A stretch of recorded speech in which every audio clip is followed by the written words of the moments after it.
primeiro, boa tarde a todos. Hoje estou aqui com o Dr. Celso, doutora Mariana, que são, antes de tudo, meus amigos, e estou aqui para moderar um painel que há algum tempo a gente já vem discutindo a respeito da Lei Geral de Proteção de Dados. E nós focamos muito a maneira como, embora a gente vá fazer uma passagem sobre o que é a Lei Geral de Proteção de Dados, e alguns conceitos que vocês tenham que se atentar, o nosso trabalho aqui é trazer isso mais para a parte prática.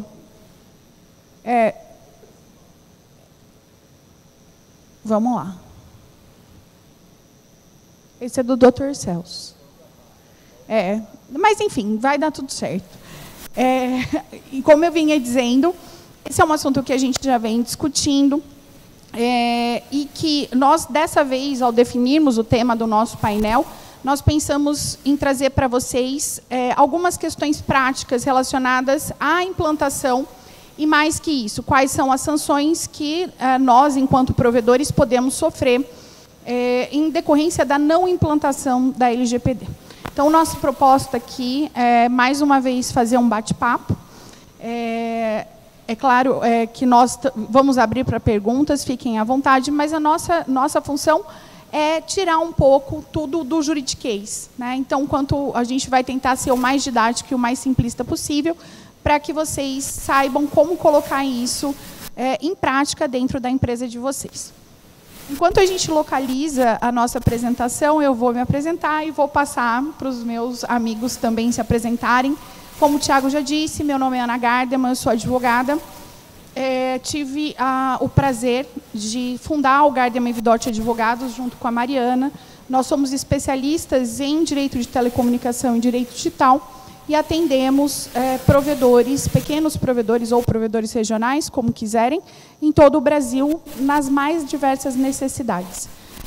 Eu acho que o mais importante não é exatamente as nossas qualificações, onde nos qualificamos, mas que nós estamos aqui para o mercado de telecom e vivemos disso, tá? Pois não.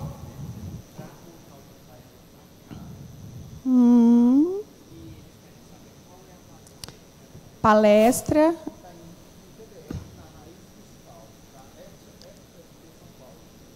Apresentação, ExoSP. Isso. Para lá. Obrigada. Eu te devolvo assim que acabar. Tá bom? Obrigada. Bom, então, assim que vier a nossa apresentação, a gente vai tentando se adequar. Eu vou passar a palavra para o Dr. Celso para que ele possa se apresentar, e assim que estiver pronto, a gente já entra direto no tema. Boa tarde a todos. Boa tarde, doutora Ana, doutora Mariana. É um prazer muito grande estar aqui de volta com vocês. E eu gostaria de tratar de 2 pontos básicos, tão logo eu faço a minha apresentação. Eu sou Celso de Moraes, e advogado que atua na área de tecnologia há mais de 30 anos, fui dono de provedor por mais de 15 anos, e fundei o Escritório Moraes Advogados, que é um escritório especializado em direito digital e que atua no direito empresarial com foco em telecomunicações e ISP. Parabenizar cada um de vocês que estão aqui presentes, muito diferente do nosso último painel, em que a gente tinha aproximadamente 5.000 pessoas presentes, mas o motivo de estar parabenizando vocês é porque isso nos traz uma alegria muito grande, porque nós sabemos que, diferente daquela situação em que nós tínhamos um sorteio de um carro logo após o nosso painel, hoje vocês estão aqui por opção própria. Então, para nós é mais do que o suficiente. O segundo ponto diz respeito ao avanço tecnológico e a modalidade de gravação dos painéis, para que as pessoas possam assistir a esses painéis, porque eles ocorrem simultaneamente em mais de uma plenária. Então, as pessoas até se reservam para ver esses painéis de acordo com seus interesses no momento mais reservado. Então, agradecer a presença de vocês e dizer que aquelas pessoas que estarão vendo esse painel depois irão entender a importância do tema e a importância daquelas preocupações que os especialistas têm em tentar trazer esse conteúdo de forma mais atualizada possível para cada um de vocês. Doutora Mariana. Olá.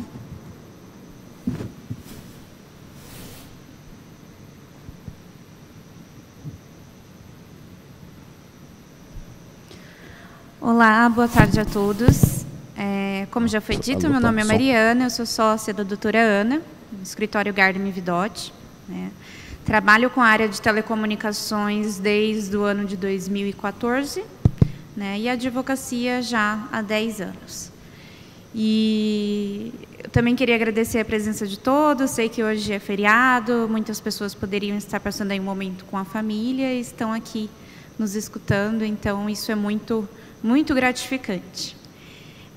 Espero que vocês consigam aproveitar a palestra, né, e levem um pouco do conhecimento a respeito da Lei Geral de Proteção de Dados para dentro da empresa de vocês, porque é um tema que vem sendo debatido em diversos eventos e diversas oportunidades, mas a grande realidade é que a maioria das empresas brasileiras ainda não implementaram a Lei Geral de Proteção de Dados, né, ou fizeram uma implementação muito rasa. E a lei já está em vigor e tem já a possibilidade de fiscalização pela Autoridade Nacional de Proteção de Dados. Certo? Eu vou deixar a Ana conduzir o painel e, mais uma vez, obrigada. Obrigada a vocês dois. Um agradecimento que me fugiu, mas que é o mais importante de todos. Nós queremos agradecer a oportunidade da Expo ESP para estarmos aqui falando para vocês. Nós tivemos a oportunidade, todos nós, de estarmos em Olinda e agora temos o prazer e a honra de estar falando aqui com vocês. Então, muito obrigada à organização. Estaremos sempre juntos e para nós é uma honra estar aqui. Bom, vamos começar falando do que importa, ao que viemos. Que é o que é a LGPD, né?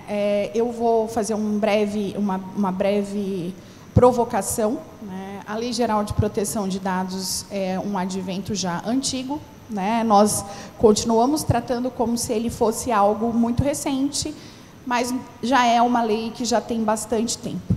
Então, eu vou perguntar aí para o doutor Celso o que é a LGPD, doutor, e como a gente se posiciona dentro do mercado de ESPs com relação a isso. De que maneira os ESPs estão, de fato, afetados pela Lei Geral de Proteção de Dados? A LGPD é a Lei Geral de Proteção de Dados, e muito diferente do que muitas pessoas pensaram no início, essa lei ela não veio para proibir as empresas de tratar dos dados. Ela veio para regular a maneira correta com que os dados são tratados. Durante muito tempo se cometeu o equívoco de imaginar que os dados eram da empresa que os detinha quando da formulação de um contrato, ou quando da alimentação de um sistema, e isso é um equívoco que foi ou que está sendo corrigido pela lei. O titular dos dados, o cliente, seja ele cliente interno enquanto funcionário, ou seja ele cliente externo enquanto cliente, eles são os titulares dos dados, são os donos dos dados. E a lei, ela veio, dentre outras coisas, para regular a maneira correta com que esses dados são tratados. Já com relação à questão direcionada para o provedor de internet, eu diria que ele é duplamente impactado, porque a lei, ela trata de uma questão muito importante, que é exatamente, por exemplo, a questão do armazenamento dos dados. E o provedor, ele tem o dever de proteger aqueles dados que lhes são entregues, por exemplo, para alimentar esse sistema, ou para gerar contrato, para abrir OS, etc. Mas ele ainda tem aquela função de guarda dos logs de acesso, enquanto provedor de conexão. Ou mesmo que o seu provedor seja um provedor de conteúdo, você tem, desde o Marco Civil, que é a Lei 12.965, a obrigação de guardar esses dados. Então, em caso desses dados sofrerem uma espécie de violação ou um vazamento, o provedor é responsabilizado. E a Lei Geral de Proteção de Dados, no que diz respeito ao tema principal, que é a questão da implantação, a doutora Mariana, inclusive, colocou isso muito bem, no sentido de algumas grandes, as grandes empresas já implementaram, mas as pequenas e as médias empresas, elas estão tardando em fazer essa implementação. Então, a implementação é um procedimento pelo qual o provedor de internet vai organizar esse tratamento de dados que é regulado pela Lei Geral de Proteção de Dados. Obrigada, doutor Celso. Diante da fala do doutor Celso, ele faz um resgate, aliás, um recorte muito importante, que está relacionado ao Marco Civil da Internet. E aí eu quero passar a bola para a Mariana pelo seguinte: existe um questionamento, muitas vezes, do pessoal lá do escritório, nossos clientes, que é com relação à informação para a autoridade competente dos dados do usuário. Explica para a gente, Mariana, como se sobrepõe, nesse caso, a solicitação pela autoridade responsável ou até a autoridade judicial.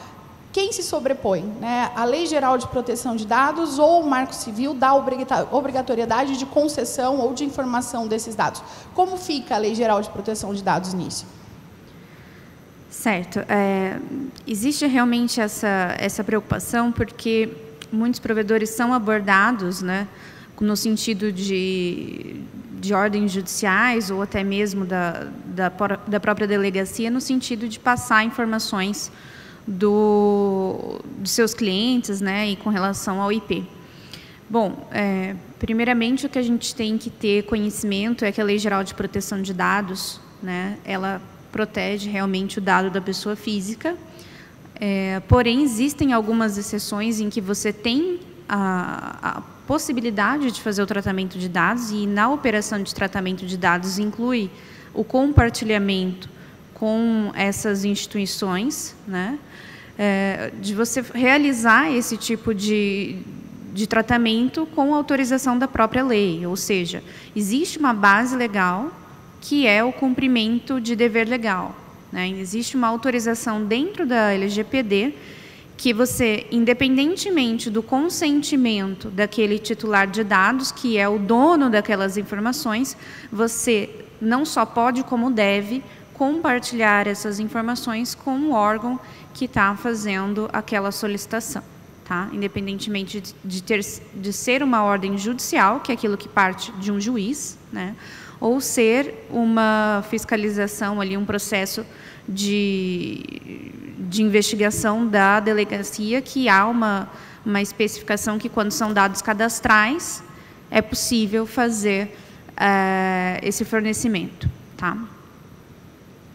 Eu trouxe esse recorte justamente porque existe essa dualidade entre o Marco Civil e a Lei Geral de Proteção de Dados, e é muito importante, depois, mais para frente, a gente vai conseguir explicar para vocês o que são as bases legais, mas, basicamente, isso, o bem comum, né, ele está, nesse caso, acima do bem individual. Então, a gente tem do direito individual. Então, sempre que vocês estiverem diante dessa situação, e aí quero fazer uma outra observação, por isso é tão importante nós fazermos a adequação à LGPD, e colocarmos a maneira como nós estamos tratando dados nos contratos e de maneira muito clara para os nossos clientes, porque é exatamente isso que vai nos proteger se eventualmente esse cliente vier questionar: tá, mas você divulgou os meus dados pessoais e eu tenho direito à privacidade ou à não divulgação.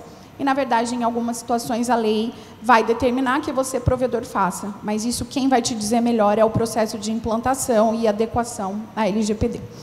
E aí, passando, gente, existe uma outra questão, que é a grande pergunta, né? A LGPD vai pegar? Ela já está em vigor? E isso é muito importante para que a gente saiba que a gente está bem atrasado, né, doutor Celso? Com certeza. Muito se questionou, né, doutora, se a lei iria pegar ou não durante muito tempo, talvez até por conta daquela demora entre a data em que ela foi criada e mais aquele período de vacância até ela, no caso 2018 para 2020, que foi quando ela entrou em vigor.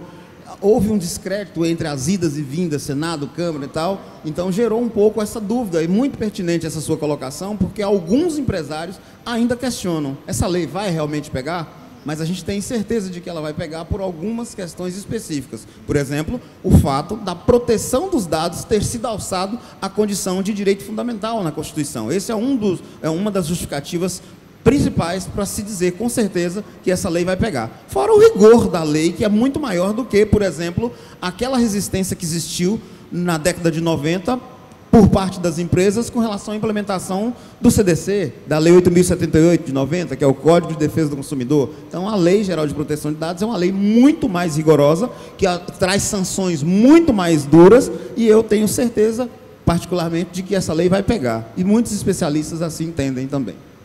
Certo.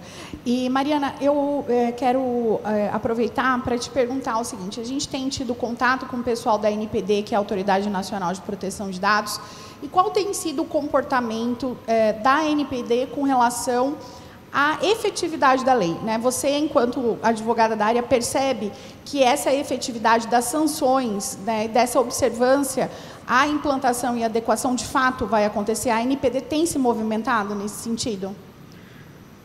Nós tivemos realmente o privilégio de, em algumas oportunidades, né, conversar com a Isabela Maiolino, que é a coordenadora geral de normatização da ANPD, né, até dividimos um painel com ela, já acho que em 2 oportunidades, e ali nos bastidores, entre uma conversa e outra, é sempre uma colocação muito presente da Autoridade Nacional de Proteção de Dados, que existe um movimento da autoridade de ação mesmo, né? E a gente consegue perceber essa ação quando a gente se depara com consultas públicas que vêm sendo divulgadas no site da Autoridade Nacional, né? Essas consultas públicas são voltadas para a regulamentação de pontos que a LGPD trazia no texto a necessidade de uma norma específica, como é a questão da dosimetria, que a gente chama, que é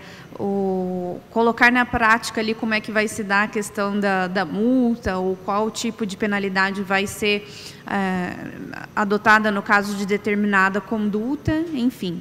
O que a gente percebe é uma ação muito grande, muito rápida, porque a Autoridade Nacional de Proteção de Dados é uma autoridade recente, mas que tem muita vontade de colocar em prática a Lei Geral de Proteção de Dados e que vem trabalhando arduamente para isso, certo? E está ainda em discussão algumas normas, como é o caso do tratamento de dados da criança e do adolescente, mas o mais importante, recentemente, esse ano, né, encerrou-se há pouco uma consulta pública onde fica evidente, que é a da dosimetria, que o fato da empresa adotar uma política de governança de boas práticas em tratamento de dados pessoais vai ser considerado no momento da fiscalização, para que isso dê uma certa leveza, talvez, na penalidade que vai ser aplicada, ou seja, vai ser um ponto a ser considerado na hora de mensurar ali qual que vai ser a pena atribuída a um possível descumprimento ou talvez um possível incidente de dados pessoais. Ótimo. Então, de maneira bem didática, a Lei de Proteção de Dados Pessoais, a Lei Geral de Proteção de Dados Pessoais, ela entrou em vigor, de fato, bem no meio da pandemia. A gente estava no auge da pandemia, então isso foi em setembro de 2020. E as sanções, então, eles tiveram um tempinho entre a entrada em vigor da lei até eles dizerem, olha, a partir de agora a gente vai aplicar as sanções. A gente teve 1 ano. E por isso o nosso trabalho de conscientização, porque dentro das conversas que a gente já teve com a ANPD, ficou claro que eles não vão mais dar prazo. Quando eles chegarem para fiscalizar, eles não vão atenuar as ações de fiscalização.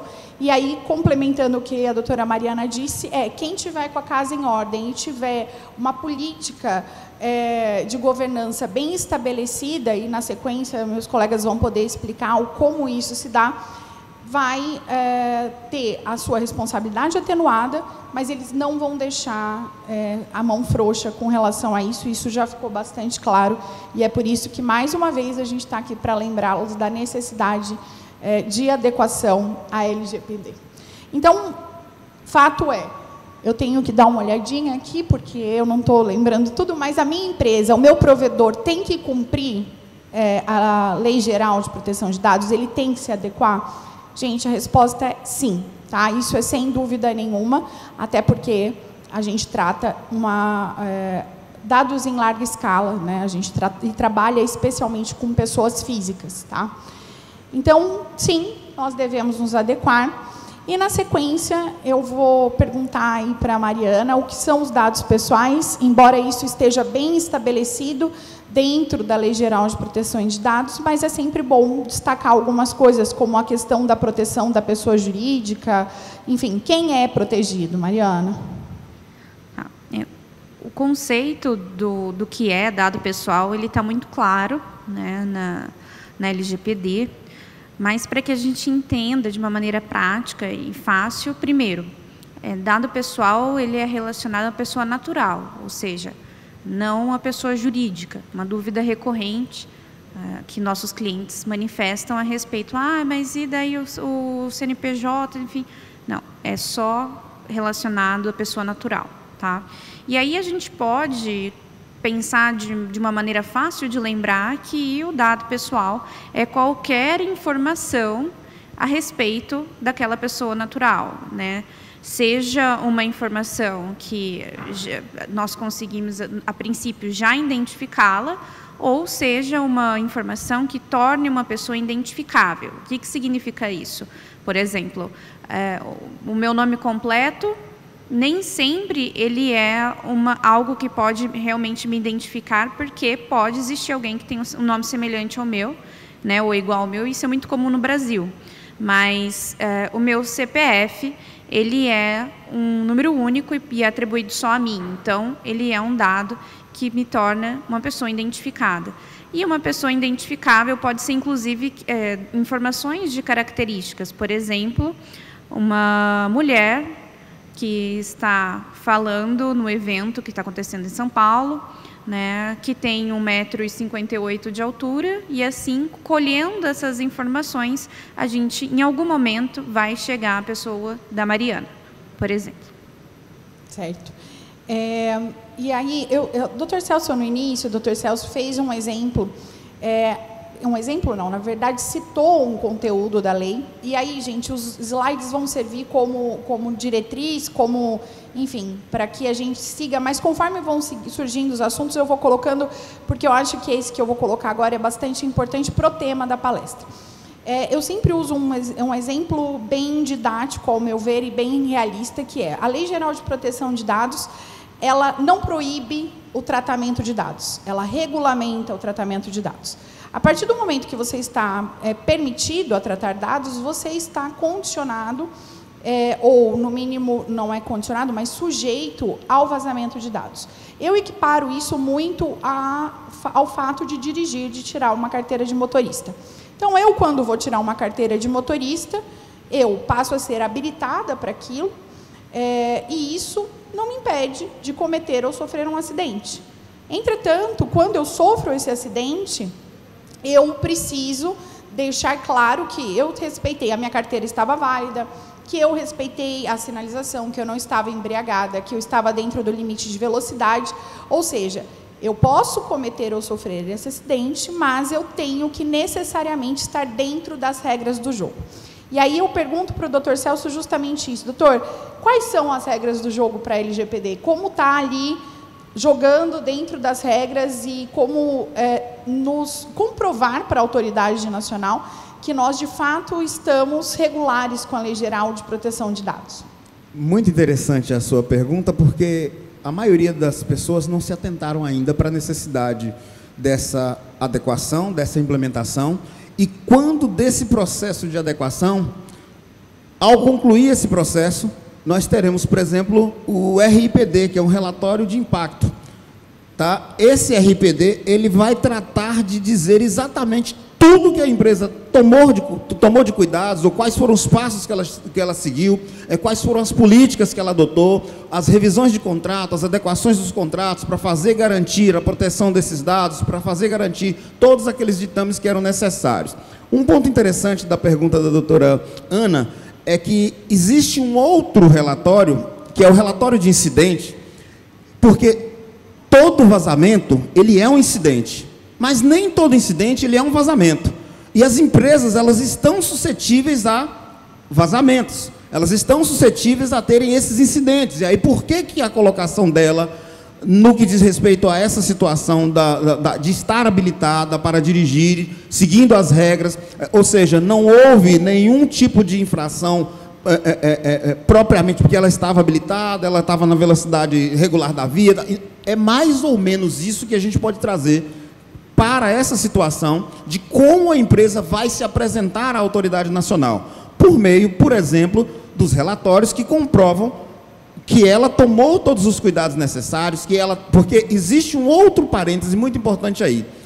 Nós temos que falar em dois âmbitos: o âmbito da adequação jurídica e o âmbito da adequação técnica. Por que é muito importante as empresas estarem alinhadas no processo de adequação com a sua equipe de TI, para fechar aquelas portas, aquelas brechas, aqueles gaps, aquelas lacunas que existem nos seus sistemas, e a adequação jurídica, que é quem vai, em parceria com alguém da área de TI, adequar esses relatórios, adequar estas condições para ter condição de apresentar um relatório dizendo: olha, cheque, eu estou cumprindo com todo o processo de adequação. E isso vai redundar naquilo que a doutora Ana colocou. Ou seja, ainda que ocorra um vazamento de dados dentro da minha empresa, se eu comprovar que eu tomei todas as medidas possíveis para mitigar esse risco, isso vai ser um atenuante. Essa é mais ou menos a ideia principal para você imaginar a comunicação entre esta empresa, esse provedor de internet, perante a Autoridade Nacional de Proteção de Dados, no que diz respeito ao chamado dever de casa da adequação, da implementação dessa política de privacidade, que é diferente do documento. A política de privacidade é todo o processo de aculturamento e de adequação da LGPD, e não apenas aquele documento que você sobe no site. Isso também precisa ir sendo desmistificado aos poucos. Certo, muito bom. E aí, aproveitando ainda esse gancho do processo de implementação, queria perguntar para a Mariana, que é a responsável pela área de implantação e adequação de LGPD do escritório, como é que a gente chega? Quais são os passos que a gente precisa fazer para chegar nesses documentos que realmente comprovam nossa adequação LGPD? Como isso funciona na prática? Bom, nós temos, e aqui a gente não vende nenhuma fórmula de bolo, deixando bem claro, porque existem certas particularidades dentro de cada empresa, né, mas nós conduzimos o processo partindo do seguinte princípio. Até o Dr. Celso comentou a respeito do aculturamento da LGPD. Então, o primeiro passo é quem está ali na empresa, no alto escalão, comprar a ideia da LGPD. Porque a proteção de dados precisa ser uma cultura dentro da empresa, tá? Então, é necessário que quem está ali na pirâmide precisa cobrar de quem vai indo abaixo, para a gente poder conseguir implantar isso até a ponta dos nossos colaboradores, né? A gente acredita que os dados não são tratados por todos os departamentos, mas eles são. Às vezes, sem perceber, dados são tratados por todos os departamentos. Um exemplo disso é: você ligou numa empresa e vamos supor que você liga numa imobiliária. E uma recepcionista te atende e você pede para falar com determinada pessoa, aquela pessoa não está, ela anota seu nome, seu telefone. Aquilo ali é uma coleta de dados, a gente nem imagina, mas é. Então, realmente, o primeiro passo é que essa cultura de proteção ao dado pessoal seja comprada pela diretoria da empresa e que a diretoria da empresa vá cobrando desses cargos abaixo da diretoria, para que isso chegue até a ponta e toda a empresa esteja adequada à Lei Geral de Proteção de Dados, né? Agora, diante da prestação de serviços de adequação da Lei Geral de Proteção de Dados, né, o Dr. Celso colocou muito bem, existe tanto a parte jurídica como a parte técnica, porque nós vemos muito no mercado algumas pessoas, né, alguns profissionais vendendo a mera adequação dos contratos ou uma política de privacidade que vai no site. Isso não é suficiente para que haja realmente a proteção de dados, porque não adianta eu escrever ali no papel que eu coloco a proteção de dados na minha empresa como uma missão, enfim, e não colocar isso na prática. Então, primeiro, nós precisamos fazer um data mapping ali de todos os dados que são tratados dentro da empresa, né? Então, ali a gente vai relacionar o caminho do dado dentro da minha empresa, por onde ele entra e até a hora que ele vai embora. nós precisamos adotar políticas de tratamento de dados pessoais e de descarte dentro da empresa. Isso deve ser assinado pelos colaboradores. Os colaboradores devem se comprometer que ali no dia a dia do trabalho, na hora que eles estiverem deixando um documento na mesa de alguém, que eles não deixem à vista, né, que eles entreguem na mão das pessoas, porque o tratamento de dados pessoais, ele acontece também no meio físico, e a proteção de dados pessoais se estende também ao meio físico. Então, é preciso que haja uma série de condutas a serem adotadas, né, dentro da empresa. E é por isso que uma política interna precisa ser construída, além do que nós precisamos estar sempre de olho no nosso fornecedor. Ou seja, se eu for contratar um fornecedor, eu preciso analisar que ele trata dados e ele pode, inclusive, estar na condição de operador tratando dados que são disponibilizados a ele através da minha empresa. Então, eu preciso cobrar dele que ele esteja adequado também ao tratamento de dados segundo a LGPD, né? Então, são diversas atitudes que a gente precisa tomar e que eu posso ficar falando aqui durante 1 hora, que eu não vou terminar de dizer tudo que é necessário. Mas o importante é que vocês tenham em mente, eu acredito que o Dr. Celso vá concordar comigo em relação a isso, é que deve ser internalizado de tal forma que a gente deve cobrar essa conduta dentro da empresa e também fora daquelas pessoas que fornecem serviços para que a nossa empresa funcione. Isso, doutor Celso, eu vi que você queria falar alguma coisa no meio da fala da doutora Mariana, fica à vontade. Não, eu estava aqui vibrando com as colocações dela, porque ela detalhou de forma muito bem clara, em poucas palavras, o que seriam esses passos com base na pergunta que a senhora bem colocou, né? Então, ela colocou muito bem que há necessidade daquela identificação, daquele diagnóstico, há necessidade desse mapeamento dos dados, há necessidade de se identificar onde é que estão os gaps, onde é que estão as falhas, as lacunas que podem gerar esses riscos. Que dá para a gente tirar desse processo também, né, dos processos, porque tem gente que está tendo acesso a dados que não precisam. Exatamente. O descarte que ela bem colocou, ou seja, se aqueles dados não são necessários para a sua atividade, que você descarte, porque você vai estar diminuindo o seu risco num processo de vazamento.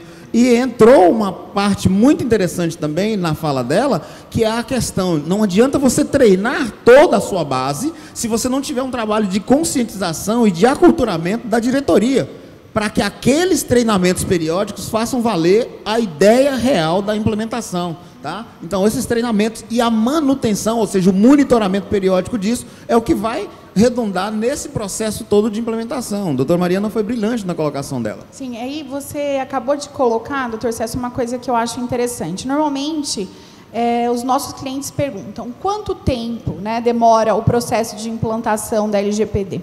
E aí o doutor Celso acabou de falar uma coisa relacionada aos treinamentos, e o que a gente quer atentar é, o processo em si, esse processo inicial de construção dos documentos, ele realmente tem um tempo de implantação. Entretanto, o processo de adequação, ele segue, né? A gente vai ter que estar sempre revisitando isso por conta de auditorias, de treinamento e de novos contratos que precisam ser analisados ou elaborados. Então, isso é uma coisa que eu acho importante chamar a atenção. E aí, doutor Celso, a gente viu aqui, a Mariana bem colocou, que nós temos, ela falou, olha, a recepcionista anotou um telefone.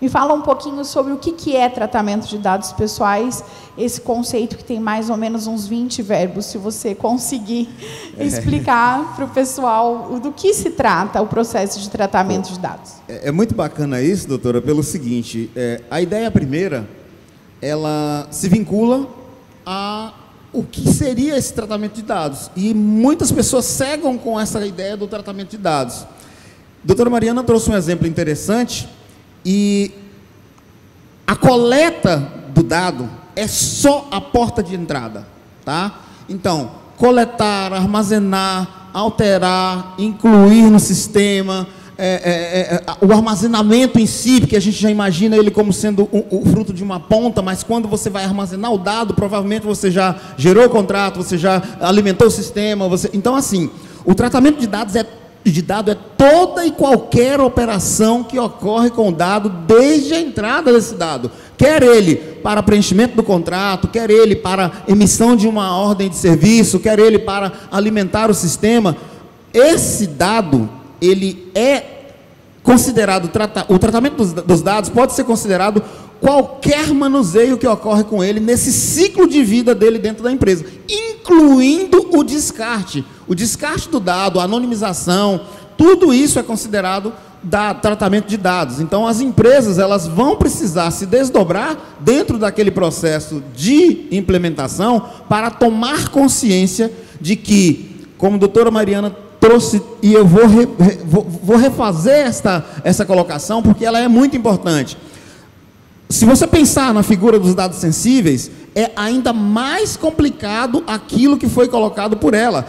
Se você entrega essa informação para uma pessoa e ela fica visível na mesa, você pensando na questão do tratamento dos dados sensíveis, por exemplo, se um funcionário teve um filho e traz para o RH uma certidão de nascimento, entrega no balcão ou deixa ali no balcão, isso é uma violação ao tratamento de dados, porque o tratamento de dados não está sendo adequado. É preciso que essa certidão de nascimento seja entregue adequadamente, porque a Lei Geral de Proteção de Dados, ela traz um cuidado maior para os dados sensíveis e para os dados que envolvam criança e adolescentes. Então, o tratamento de dados envolve uma série de verbos que vão desde a coleta até o armazenamento, mas não podendo se esquecer, por exemplo, do próprio descarte, que pode ocorrer entre um e outro desses passos, que é a forma dela diminuir o risco desses dados dentro do processo de tratamento de dados.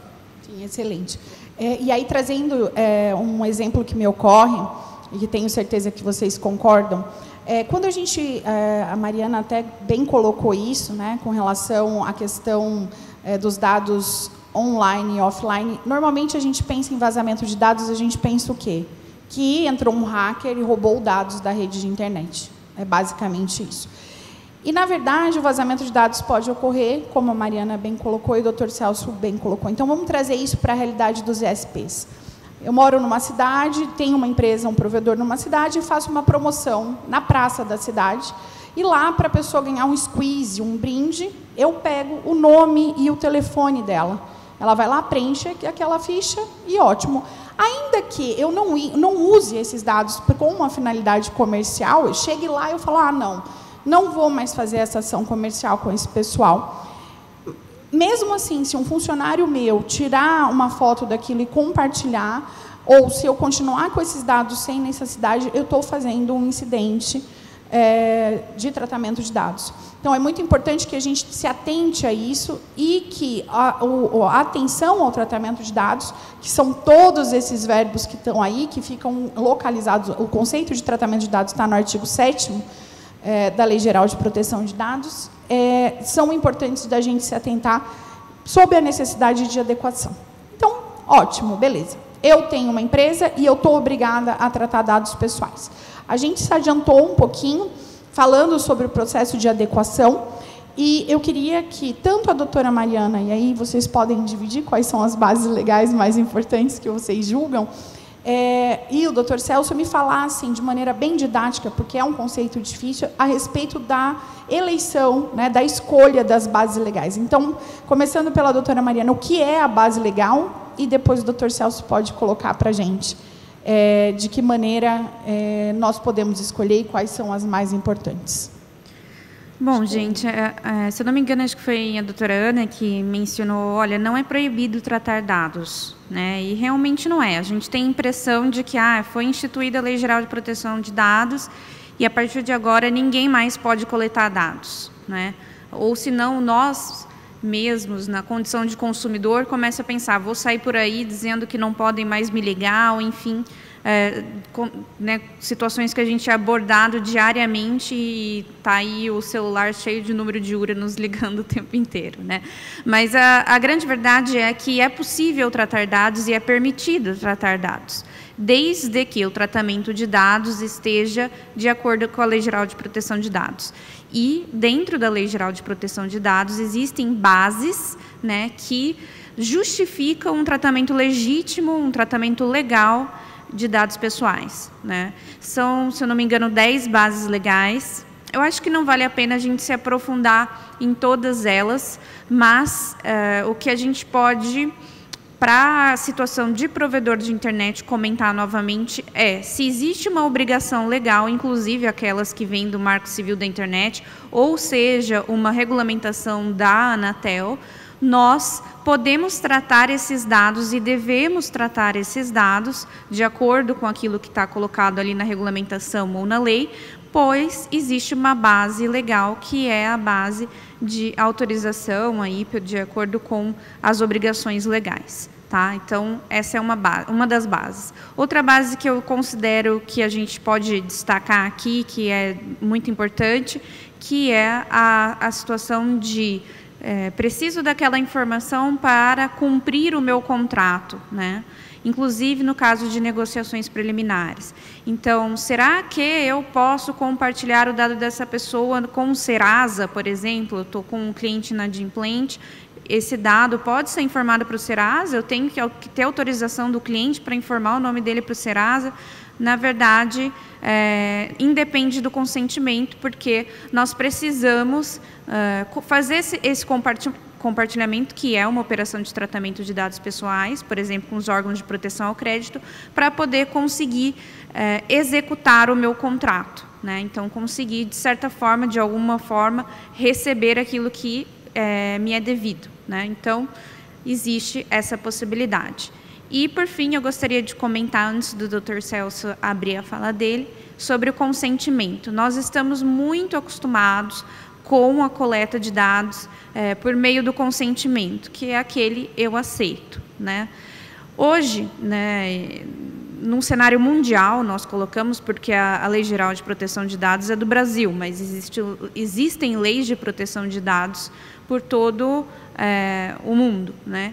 Então, hoje, principalmente, posso citar a Europa, que foi uma das pioneiras, o consentimento ele é até evitado, porque o consentimento ele pode ser a qualquer momento revogado. Então, eu posso chegar, o Dr. Celso pode perguntar para mim, Mariana, eu posso coletar o seu dado e ter aqui no meu registro, que eu posso enviar e-mails para você com conteúdos de qualidade a respeito do direito, enfim, eu falo, ok, Dr. Sérgio, ok, eu te dou o consentimento.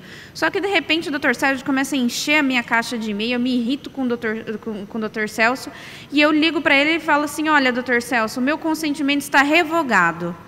Então, nesse caso, o Dr. Celso não vai mais poder tratar os meus dados. Acontece que, em algum momento, né, ele precisou compartilhar com a empresa de marketing da doutora Ana as minhas informações para que ela pudesse fazer o direcionamento da campanha. E aí ele precisa, inclusive, notificar a empresa de marketing da doutora Ana que o consentimento da Mariana foi revogado e que a doutora Ana também precisa cessar o tratamento.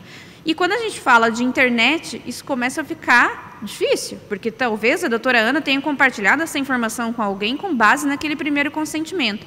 Então, fica praticamente, digamos, impossível a gente cessar todo o tratamento de dados pessoais quando ele foi coletado com um primeiro consentimento. Então, o consentimento passou a ser uma base secundária e passou-se a adotar outras bases legais para se realizar o tratamento de dados pessoais. Vai lá, doutor Celso. Bem interessante isso que a doutora Mariana colocou.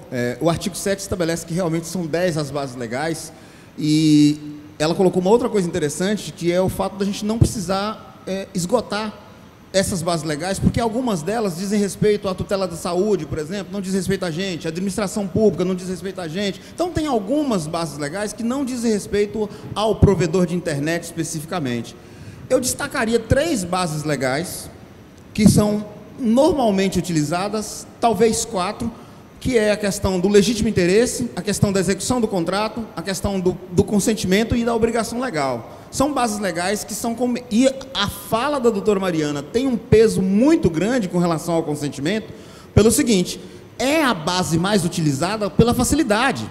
Você comumente tem visto os cookies que vêm tratando da política de coleta ou de consentimento por parte do usuário, e em muitos casos você tem lá a permissão para compartilhamento de dados e etc e tal.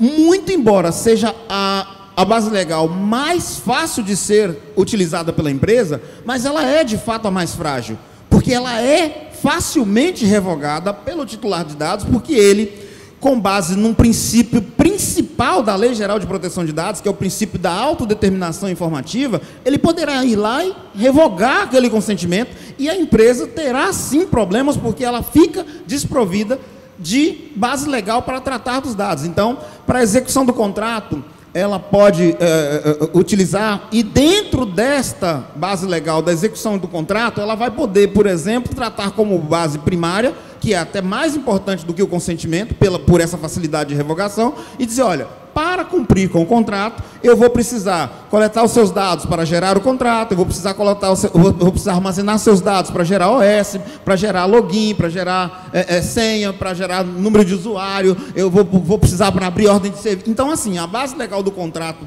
da execução do contrato, por exemplo, é muito mais forte do que a base legal do consentimento. Só que a do consentimento para aquelas empresas que já estão em andamento, e aí eu vou voltar um pouquinho na fala de doutora Mariana, para as empresas que estão muito preocupadas em apenas comprar aquele kit de adequação, que é um kit que nós, advogados, particularmente rechaçamos muito, porque não é uma adequação, não é uma implementação, é apenas uma forma de você maquiar aquela, mas não diz respeito à sua atividade em si, ou como deve operar a sua empresa de acordo com os ditames da LGPD. Voltando para a questão da base legal, então nós teríamos aí 3 ou 4 bases legais que são utilizadas. Dessa a gente descarta ou coloca como secundária o consentimento, porque, volto a dizer, muito embora seja a base legal mais fácil de ser utilizada pela empresa, ela é também a mais fácil de ser revogada pelo usuário. A base legal, por exemplo, da obrigação legal, ela, só para que fique mais claro, e a gente já encerra esse ponto, imagine, por exemplo, que você tem um funcionário e que aquele funcionário, como titular dos dados, ele vai chegar na sua empresa e vai mandar um documento ou mandar um e-mail dizendo, olha, retire os meus dados do seu banco de dados. Eu estou revogando o meu consentimento para você tratar os meus dados. Ele se desligou da empresa e ele diz, eu não quero mais os meus dados na sua empresa. A empresa, teoricamente, pela lei, terá que cumprir com o pedido dele de eliminação dos dados. Só que a base legal vai permitir que a empresa mantenha os dados, porque existe uma lei que diz que você tem que guardar isso. Por exemplo, a CLT, que é uma lei que foi reformada em 2017, e diz que você tem a obrigação legal de guardar esses dados por um período de 2, 5 ou 30 anos, porque em caso de FGTS, por exemplo, são 30 anos. Mas se a empresa não tiver feito a adequação da forma correta, ela não poderá guardar esses dados adequadamente, ou seja, ela estando com a adequação correta, ela poderá utilizar a base legal que justifique a manutenção dos dados, inclusive para se justificar perante a autoridade nacional, quando aquele titular de dados disser, por exemplo, que você não cumpriu com a eliminação dos seus dados. Ótimo. Eu acho que a gente explorou bastante a questão das bases legais. Acho que é bastante complexo também, mas, de fato, a gente tem essas que são as mais importantes ao nosso ver. A gente tem também legítimo interesse, que esse, sim, é bastante complexo, é uma base bastante utilizada, mas que vocês, de fato, vão precisar de um profissional que tenha conhecimento necessário para avaliar qual é o legítimo interesse, porque você tem que fazer um relatório para justificar esse legítimo interesse e etc. Tá? Então, passando para isso, eu vou fazer uma explicação bastante breve sobre os agentes de tratamento. Antes disso, só uma explicação que nos passou aqui batida, desapercebida, é o seguinte: a gente sempre pensa em Lei Geral de Proteção de Dados ou proteção de dados aos nossos clientes. Entretanto, se nós não tivéssemos clientes, ou tivéssemos clientes que fossem só pessoa jurídica, nós ainda assim estaríamos obrigados à Lei Geral de Proteção de Dados, porque os nossos colaboradores também são pessoas físicas, pessoas naturais, e também têm direito à proteção de dados. Então, todos nós, de alguma maneira, estamos protegidos à Lei Geral de Proteção de Dados e obrigados à Lei Geral de Proteção de Dados. Falando um pouquinho dos agentes de tratamento. Gente, a Lei Geral de Proteção de Dados traz 3 agentes de tratamento. O controlador, de uma maneira bem simplista, é aquele que manda. Então, ele coleta aqueles dados, ele tem acesso àqueles dados e ele decide o que faz com aqueles dados. A gente tem o operador, que é quem recebe a ordem do controlador. Ou seja, ele tem acesso aos dados, mas ele não tem poder de decisão. De uma maneira bem exemplificativa, no nosso caso, enquanto provedores, nós seríamos controladores, porque nós coletamos os dados dos nossos clientes e repassamos esses dados para o nosso sistema de ERP, que é, no caso, o operador. O operador não vai poder decidir o que é feito com os dados. Entretanto, essas duas pessoas, o controlador e o operador, precisam estar adequadas à Lei Geral de Proteção de Dados. Então, ambos necessitam exigir um do outro essa adequação à Lei Geral de Proteção de Dados. Um dos princípios da Lei Geral de Proteção de Dados é a boa-fé. E a boa-fé faz com que eu não precise fazer uma auditoria no escritório do Dr. Celso, por exemplo. Tá? Ele dizendo que está regular a Lei Geral de Proteção de Dados, eu, enquanto controladora ou operadora, acabo estando tranquila, porque eu acredito no que ele fala. É mais ou menos isso. Além disso, a gente tem o DPO, né? E aí a gente tem uma questão que foi decidida nesse ano, né? A Lei Geral de Proteção de Dados, ela determinava que nós tivéssemos assimetrias, ou seja, as obrigações que eram para o Google também não deveriam ser para provedores, porque elas são, de fato, um pouco onerosas. Então, eu gostaria que a doutora Mariana explicasse quem é o DPO dentro desse cenário, e, na sequência, doutor Celso, você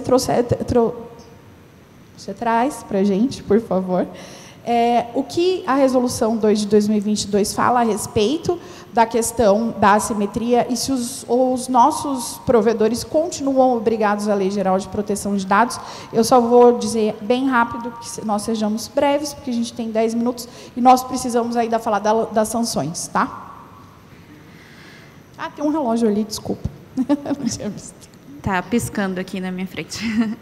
Bom, o que a gente tem que conhecer a respeito de DPO é que esse nome ele veio importado da legislação da União Europeia. Aqui no Brasil, o nome chama encarregado. Mas acho que ficou mais o DPO do que esse nome, né? O DPO ele é o patrono da Lei Geral de Proteção de Dados dentro de uma empresa.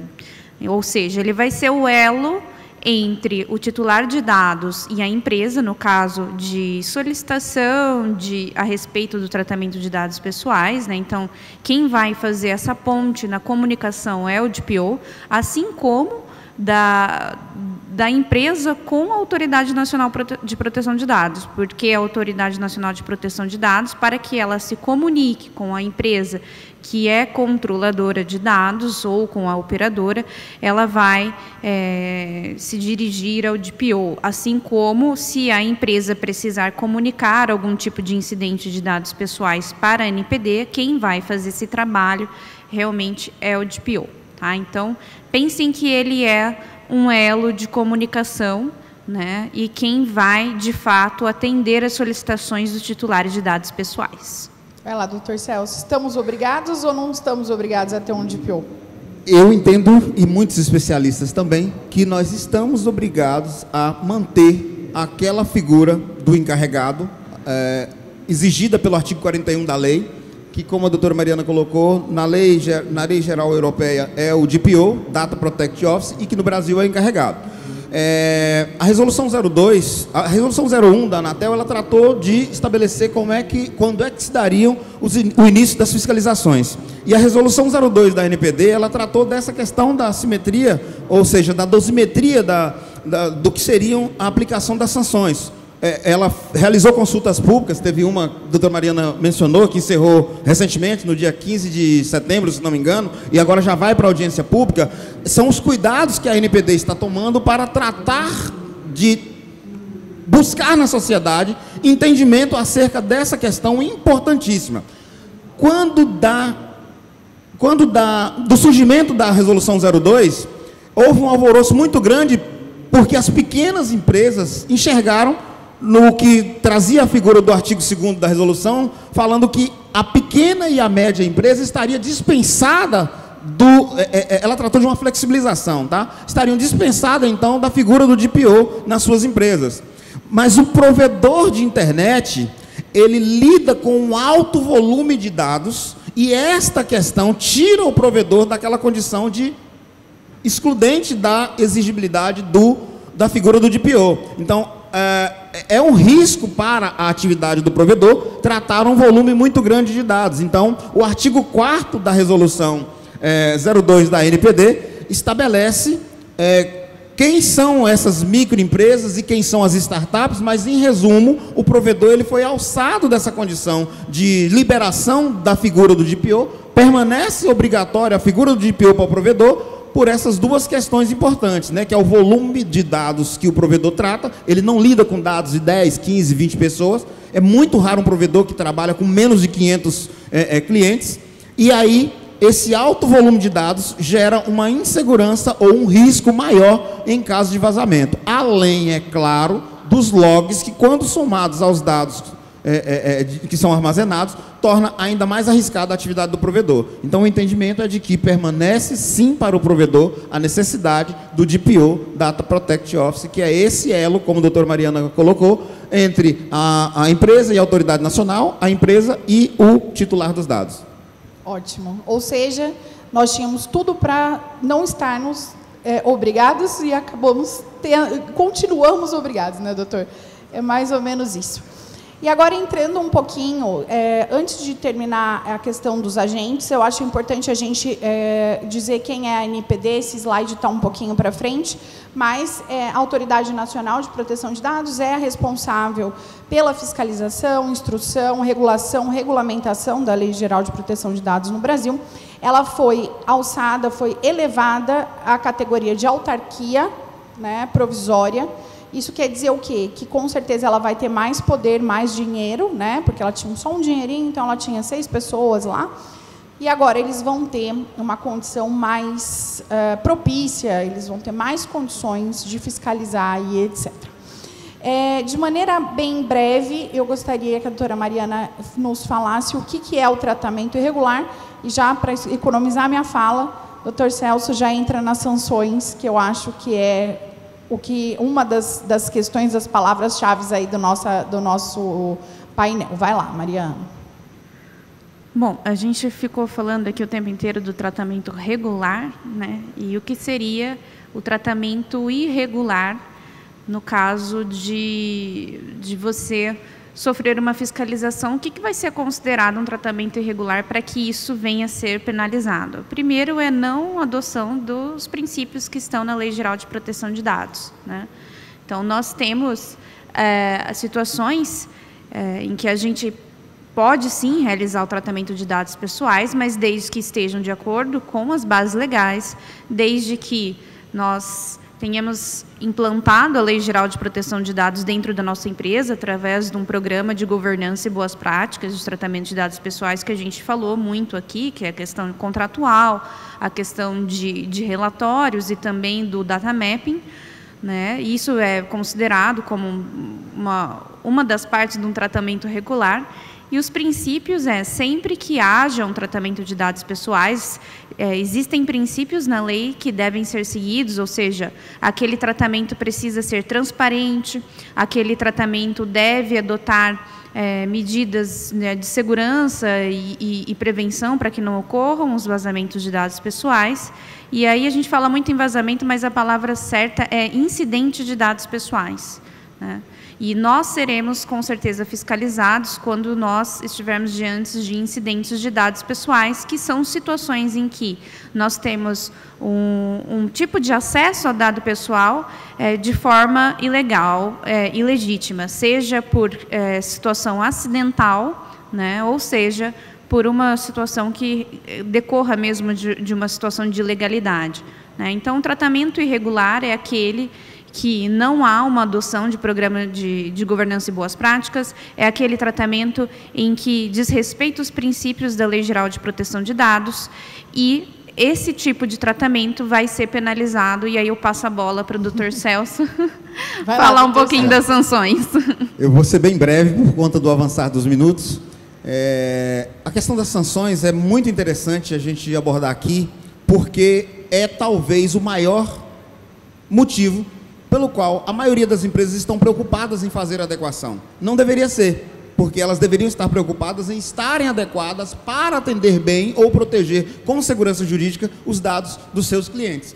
mas o temor às sanções é talvez o maior motivo para elas buscarem a implementação. As sanções são gradativas, começam com as advertências, passam por multas que vão de 2% do faturamento bruto, limitado a faturamento bruto mensal, limitado a 50 milhões, mas o maior temor, a maior sanção, não são as multas.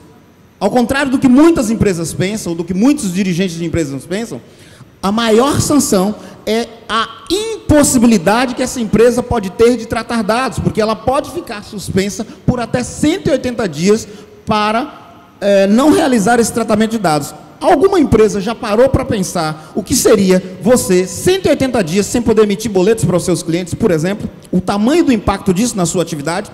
Mais do que isso, na Resolução 01 da ANPD, ela já trouxe a possibilidade de uma sanção ainda mais gravosa. A 01 trata do poder sancionador administrativo e trata também da questão relacionada a estas aplicações da sanção. Então, ela poderá vincular em mídia uma informação negativa acerca da sua empresa. Você já parou para pensar no abalo que isso vai causar à sua imagem?